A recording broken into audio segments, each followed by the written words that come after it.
आप सभी का इस वीडियो में स्वागत है। पिछले वीडियो में हमने पदार्थ क्या होते हैं और उनके गुण धर्मों के बारे में अध्ययन किया। आइए अब हम इस वीडियो में पदार्थों की अवस्था, स्टेट्स ऑफ मैटर का अध्ययन करें। अरे वाह, यहाँ किसी के जन्मदिन की तैयारी चल रही है। चलिए देखें यहाँ कौन कौन सी वस्तुएं रखी हैं। यहाँ मेहमानों के लिए कुछ मिष्ठान और शरबत रखा है और कमरे को गुब्बारों से सजाया गया है। क्या आप जानते हैं इन सभी वस्तुओं में क्या खास है? ये सभी पदार्थ पृथक पृथक अवस्थाओं में हैं। मिष्ठान का टुकड़ा एक ठोस पदार्थ है, जग में भरा शरबत एक द्रव्य पदार्थ है और गुब्बारों में भरी हवा एक गैसीय पदार्थ है।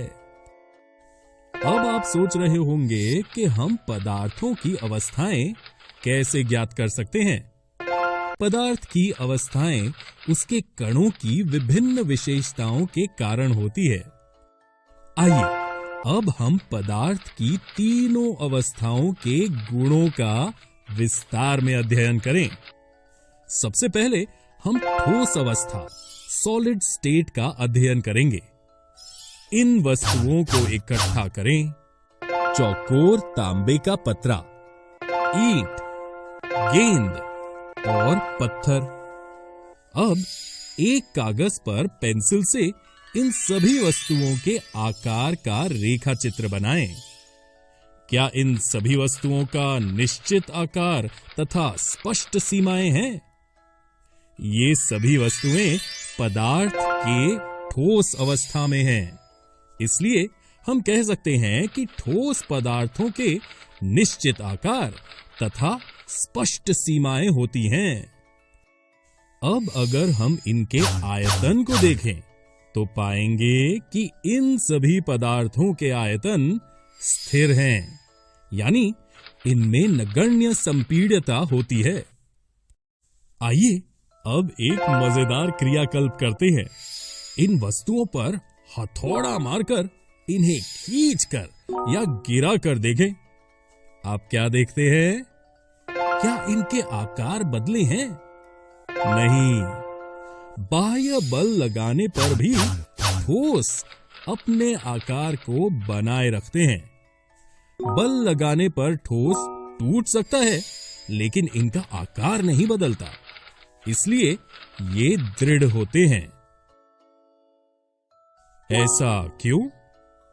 ऐसा इसलिए है, ठोस पदार्थ में कणों के बीच बहुत कम खाली जगह होती है और उन कणों के बीच का आकर्षण सबसे ज्यादा होता है। क्या आप बता सकते हैं कि क्या ठोस पदार्थ आपस में विसरित होते हैं? आइए एक मजेदार प्रयोग द्वारा ये ज्ञात करें। इस प्रयोग के लिए हमें एक कागज और गेंद की आवश्यकता होगी। अब इस गेंद को कागज में मिलाने की कोशिश कीजिए। आप क्या देखते हैं? ये दो ठोस पदार्थ एक दूसरे में विसरित नहीं हो सकते। हमने देखा कि ठोस पदार्थ के आकार स्थिर होते हैं और आयतन निश्चित होते हैं। उनके कणों के बीच का आकर्षण सबसे अधिक होता है। इसीलिए ठोस पदार्थ की संपीड्यता, कंप्रेसिबिलिटी नगण्य होती है और दो ठोस पदार्थ एक दूसरे में विसरित नहीं होते। अब पदार्थ की द्रव्यीय अवस्था देखते हैं। ठोस पदार्थ की तरह क्या द्रव्यीय अवस्था में भी पदार्थ का आकार स्थिर और निश्चित है? चलिए इसे एक क्रियाकल्प द्वारा ज्ञात करें। यहाँ 3 अलग अलग आकारों के कांच के बर्तन हैं। हमारे पास इस जग में कुछ शरबत है। फिलहाल हम देख सकते हैं कि शरबत ने जग का आकार लिया है। अब हम इन कांच के बर्तनों में ये शरबत एक एक करके उड़ेलेंगे। आप क्या देखते हैं? जी हाँ, शरबत ने हर बार अपना आकार बदल लिया। इसका मतलब द्रव्य अवस्था में पदार्थ का आकार निश्चित नहीं रहता। क्या शरबत का आयतन एक बर्तन से दूसरे बर्तन में उड़ेलने से बदल रहा है? नहीं। इसलिए हम कह सकते हैं कि द्रव्य अवस्था में पदार्थ का आयतन निश्चित रहता है। क्या जग से बर्तनों में शरबत उड़ेलते समय शरबत आसानी से बहता है? जी हां। इसका मतलब द्रव्य अवस्था में पदार्थ दृढ़ नहीं बल्कि तरल होता है। आइए अब हम इन द्रव्य वस्तुओं को देखें। स्याही और जल का घोल, चीनी और जल का घोल और वात युक्त पेय, ये सभी पदार्थ द्रव्य अवस्था में हैं। स्याही और जल का घोल एक द्रव्य को दूसरे द्रव्य में विस्तृत करके बनता है।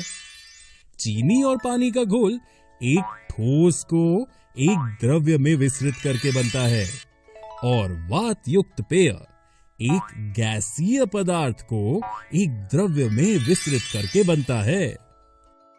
इस क्रियाकल्प द्वारा हम ये निष्कर्ष निकाल सकते हैं कि द्रव्य में ठोस, द्रव्य और गैस तीनों का विसरण संभव है। आप सोच रहे होंगे कि लेकिन ऐसा क्यों?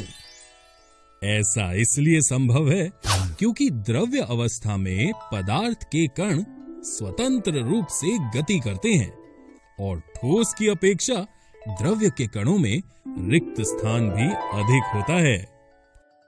हमने देखा कि द्रव्य पदार्थों के आकार निश्चित नहीं होते, लेकिन इनके आयतन निश्चित होते हैं।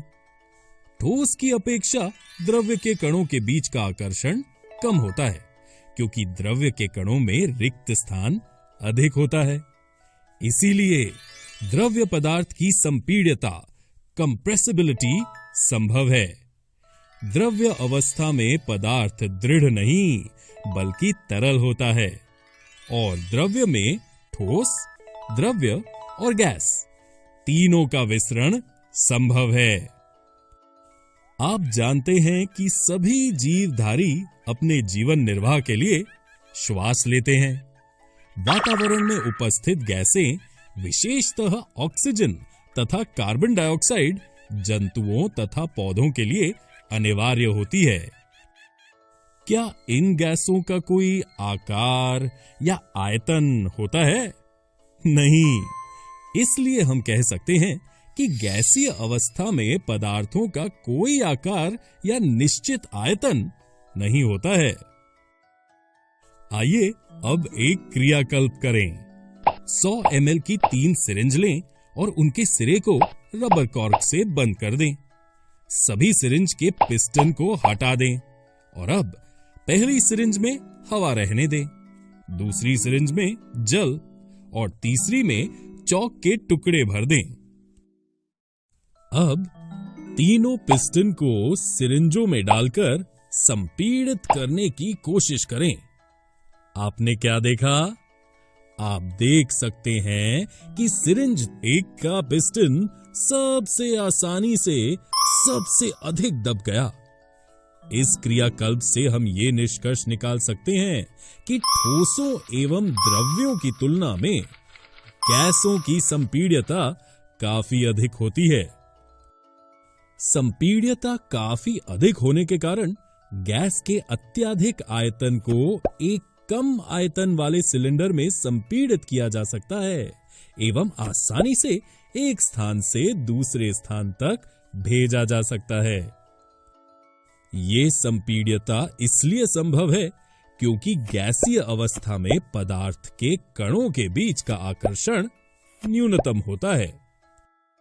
दोस्तों, रसोई में बनाए जा रहे पकवान की खुशबू हमारे रसोई में बिना दाखिल हुए हम तक कैसे पहुंचती है?